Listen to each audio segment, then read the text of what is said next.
I never thought a cold beer in my own garage would end with 4 guns pointed at my chest.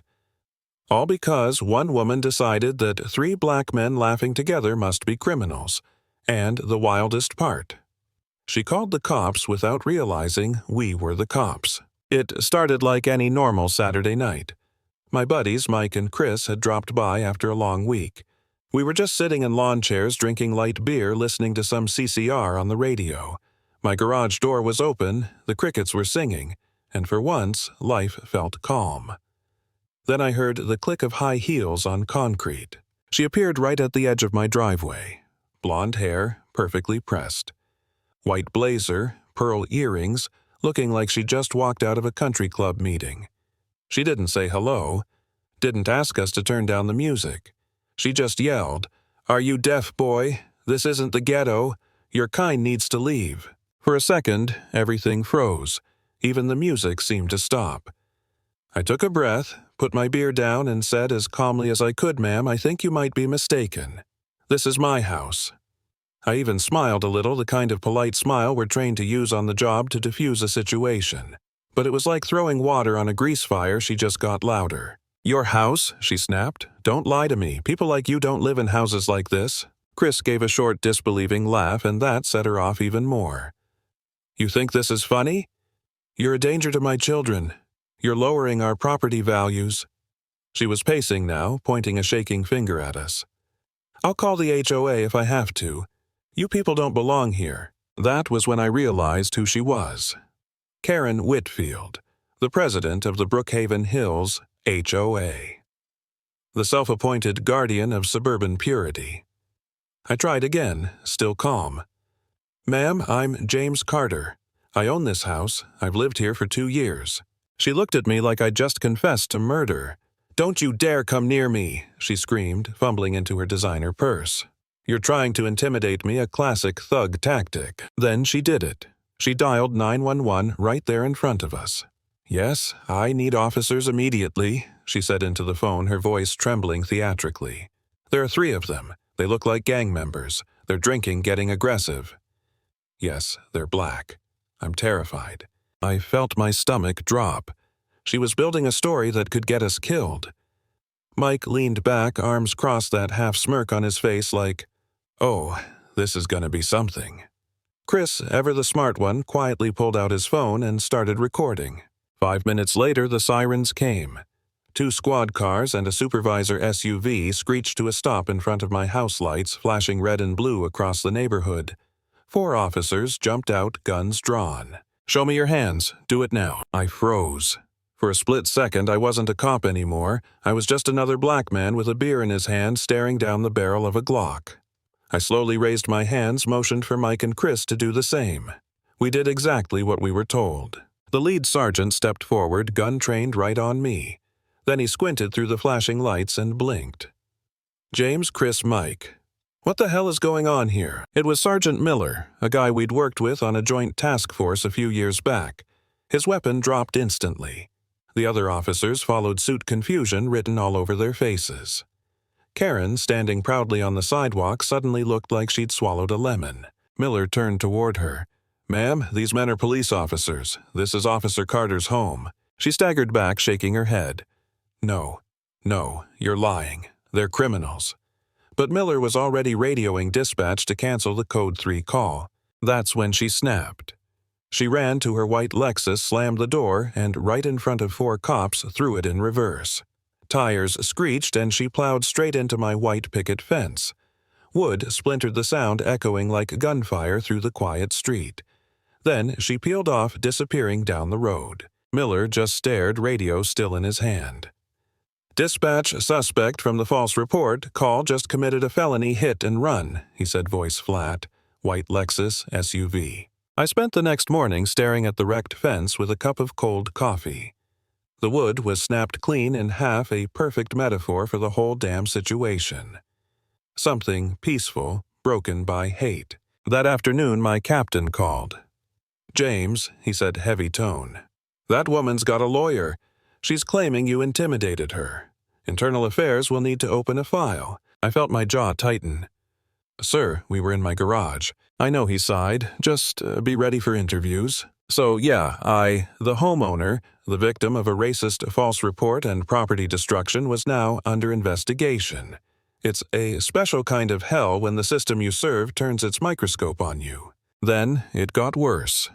Karen took her act online, posted a long rant on the neighborhood Facebook group about how she'd been harassed by 3 aggressive strangers blasting music. She called herself a concerned citizen, and people believed her. The comments poured in. "Thank you for protecting our community. This neighborhood isn't what it used to be. We need stricter HOA enforcement." Reading those words was like swallowing glass. Overnight, I went from friendly neighbor to public enemy. Cars slowed in front of my house. People stared, whispered. Even some co-workers looked at me sideways. For a while, I thought about just selling the place, moving somewhere else. One night, sitting in my garage, I actually caught myself thinking, maybe I should have just stayed quiet. Maybe I made it worse by standing up. That thought scared me more than anything. But then I remembered Chris's story, the one he told after his IA interview, about how his dad was the first black man to move into a new suburb in the 90s, how the neighbors harassed them until they moved, how his dad broke under the weight of trying to keep the peace. I looked at my busted fence and realized I couldn't let history repeat itself. Not for me, not for Chris, not for anyone who'd been told they didn't belong. So we called in a lawyer, Mr. Jones, civil rights attorney sharp as a blade. He listened, quietly took notes, then said, "Gentlemen, we're not just fixing a fence here, we're setting a precedent." He hired a private investigator who dug up everything past complaints, lawsuits, 911 calls.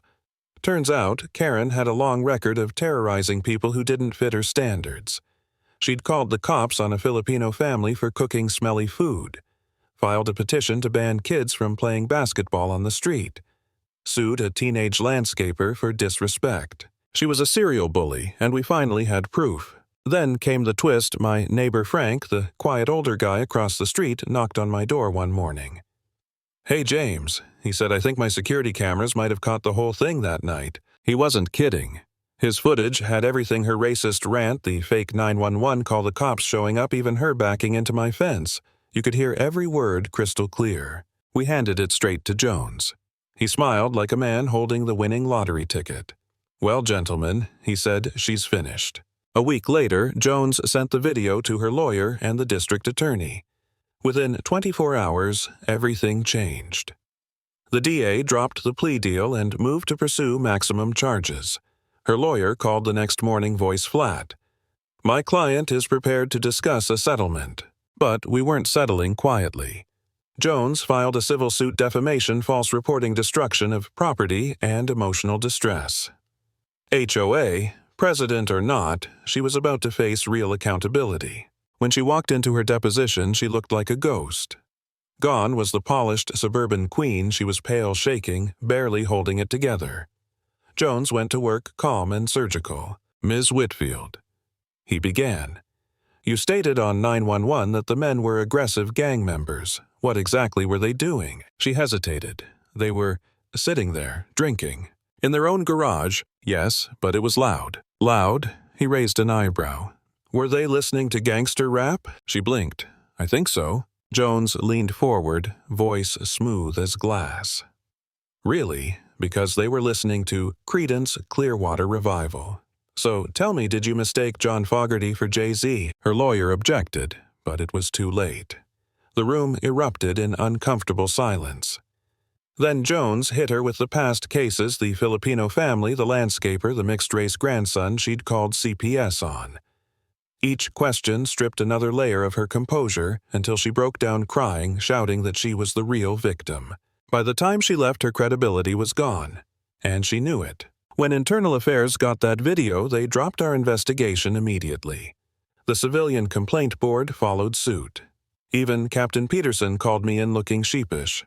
"I saw the footage," he said quietly. "You were right, James. I'm sorry I doubted you." A few weeks later, Karen signed the settlement papers. She agreed to pay for the damage cover, all legal fees, and this was the best part: issue a written public apology admitting her false 911 call and racial motivation. She came into Jones's office one last time to sign. Her clothes were rumpled, her eyes hollow. She didn't look at me until the end. When she did, there was no hatred left, just shame. She opened her mouth as if to speak, then shook her head and walked out. We didn't cheer, we didn't celebrate. We just sat there in silence watching her name dry in ink on the confession.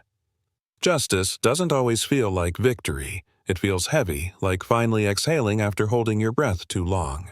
That night I went home and looked at my fence, the new boards blending into the old, the scar barely visible now. But I'll always see it. Not as damage, but as a reminder of what we fought through. She sold her house not long after. Moved out of state, probably to find another HOA to terrorize. The neighborhood started healing. People waved again. Frank and I shared beers, sometimes never needing to mention what happened. Funny thing, I still play CCR in the garage on Saturday nights. Mike and Chris come by, same as always. We sit back, laugh, and for the first time in a long time, it feels peaceful again. It's crazy how everything started. Just because we were drinking a beer in my own garage. But sometimes doing nothing wrong is all it takes to make someone show who they really are.